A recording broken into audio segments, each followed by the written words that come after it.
गावचं ओपनचं मैदान पार पडलं आणि त्यात आपल्या सर्वांचा लाडका ज्याला देव म्हणून संबोधलं जातं असा बकासूर एक नंबरचा मानकरी ठरलाय.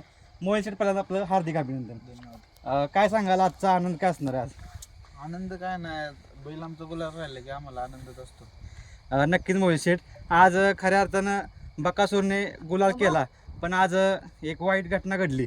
ते आपल्यालाही माहीत आहे की सप्त हिंदकेसरी मोठ्या लक्ष्याचं आज निधन झालं. काय सांगाल आज? नाही, आम्ही त्याला भेटून पण आलतो बैलाचं, त्याबद्दल बी खूप वाईट वाटतं नाही का. त्यामुळे थोडं दुःख पण आहे.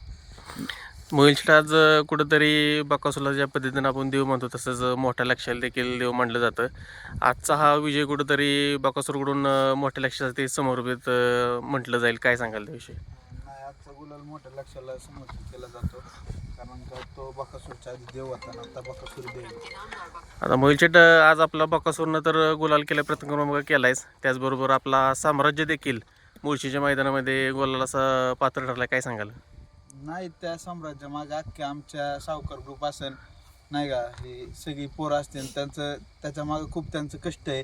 त्याच्यामुळं आज त्यांची मान कुठंतरी त्यांनी खाली नाही जाऊन दिली, कारण का मुळशी तालुक्यात मैदान होतं आणि त्या मैदानात त्यांनी कडनी पळून सेमी काढला 1 नंबर तासावरून. त्यामुळे सगळी पोरं खूप खुश होती नाही का. तसं बघितलं तर तुमचं साम्राज्यावर पण खूप जीव आहे, हे वारंवार दिसत आलंय. आणि आज बकासूरने इकडे 1 नंबर केला आणि साम्राज्याने पण तिकडे गुलाल केला, म्हणजे कुठेतरी तुम्हाला आज द्विगुणित आनंद झालाय थोडक्यात. आपलं कसं आहे, आज बैलांनी गुलाल केला काय आणि बैलांनी मार खाल्ला काय, आपल्याला त्याचं सुखदुःख नसतं. आपण जेवढं त्याला पहिल्यापासून जपत आलं तेवढंच जपतो, कुठल्या बैलात भेदभाव करत नाही. दोन्ही बैलांनी जरी मार खाल्लं तरी दोन्ही बैल तेवढीच, आणि पोरं त्यांच्या मागे खूप कष्ट करतात, त्यामुळे कुठंतरी हे फळ भेटतं. काही दिवस चढ उतार असतात, त्यामुळं आम्ही कधी खचून गेलो नाही, आमचा ग्रुप कधी खचून गेला नाही. आमच्या पोरांनी खूप कष्ट केले, त्यामुळं आज तिकडे त्यांना यश आलं आणि इकडे ह्याला पण यश आलं. त्याच्यामध्ये खूप आनंद आहे. नक्कीच. चढ उतार म्हटला तुम्ही, आणि त्याचे बकासूरचे चाहते इतके संवेदनशील नाही की ते पण त्यांना पण माहीत असतं की बकासूर जिद्दी आहे आणि तो कुठेही मान खाली टाकून देत नाही. त्याने आज परत त्या प्रेक्षकांसाठी दाखवून दिलं की मी खरं तर लढतो आणि 1 नंबर पण करतोच. काय सांगाल त्या प्रेक्षकांना आव्हान काय कराल? कारण खूप दिवस प्रेक्षक चाहते खूप त्यांचे कमेंट्स येत होते की आपला देव बकासूर गुलाबात राहू, आणि आज त्यांचं स्वप्न पण पूर्ण केलं, कमबॅक केलाय आज खऱ्या अर्थानं. कसं आहे की सगळे त्याला बकासूरला देव मानतात, मुळे त्याचे सगळे भक्त येते नाही का, आणि त्या भक्तांची कुठेतरी इच्छा पूर्ण करण्यासाठी देवांनी त्यांना प्रसाद दिला. नक्कीच. आणि त्याच्यासोबत आज पळाला जो राजा, तर राजाबद्दल काय सांगाल? नाही, राजा एक आपलं चांगला बैल पळतो, ते आपले सौरभभाई जाधव असतील, त्यांनी त्यांच्या नियोजनात आज पायरा झाला होता आणि त्यांना बैल द्यायचे होता 1 मैदान, त्यामुळं आपण त्यांना बैल दिला.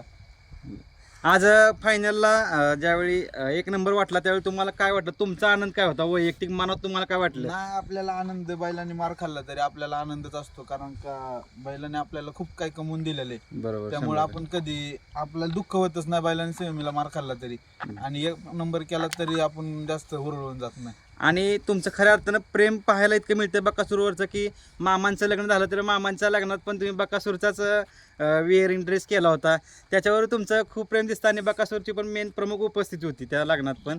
आता मी जे काय आहे ते सगळं त्या बकासूरमुळे आहे, त्यामुळं मी सगळं काय माझं आहे त्या करिअर त्याला समाप्त करतो. नक्कीच मोहित, एक खूप तुम्ही महत्त्वाचं बोलला की कारण तो तुमच्या आयुष्यात आला आणि त्याने तुमची मान कधी खाली टाकून दिली नाही.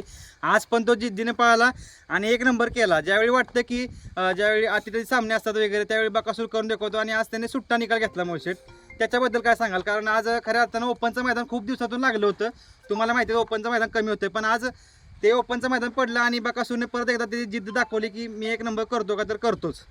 आनंद वाटतो खूप, आणि आपले जे जवळचे माणसं आहेत ते आपल्याला सपोर्ट करतात. तिकडे सुद्धा आपल्या साम्राज्याला वादळ पडला, आपले आनंद तारेकर असतात, त्यांच्या आमचे खूप घरातले संबंध आहेत. त्यांना फक्त एक फोन केला मी, नाही का 30 तारखेला असं मैदान पडले, मला बैल पाहिजे. ते बोलले एका शब्दावरती, बैल येईल 30 तारखेला, तू टेन्शन घेऊ नको. त्यांना परत फोन पण नाही केला. एवढे आमचे संबंध आपण जपून ठेवल्यात, आणि ह्याला पण ते देव मानतात, आमच्या घरच्या गाड्या पाहतात. नक्कीच. आणि आता आगामी हिंद केसरी मैदान येत आहेत मोहित शेठ, नियोजन झालं का?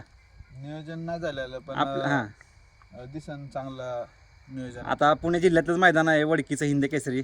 तुमचं म्हणजे थोडक्यात जिल्ह्यातलं मैदान आहे, त्यामुळे म्हटलं की नियोजन वगैरे झालं का वडकीचं वगैरे काय? नाही मोठ्या मैदानात खरं तर डप्पाच असतो हां, आणि परत एकदा डप्पा भेटणारच. नक्कीच. मोहिल शेठ खूप साऱ्या शुभेच्छा असतील तुमच्या टीमसाठी. नक्कीच बकासूर जसं तुमचं नाव करतोय महाराष्ट्रात, अजूनही तो भरपूर वर्ष तुमचं नाव करेल आणि तुमचे हे टीमचं नाव खाली करून देणार हीच तुम्हाला शुभेच्छा आहे. धन्यवाद.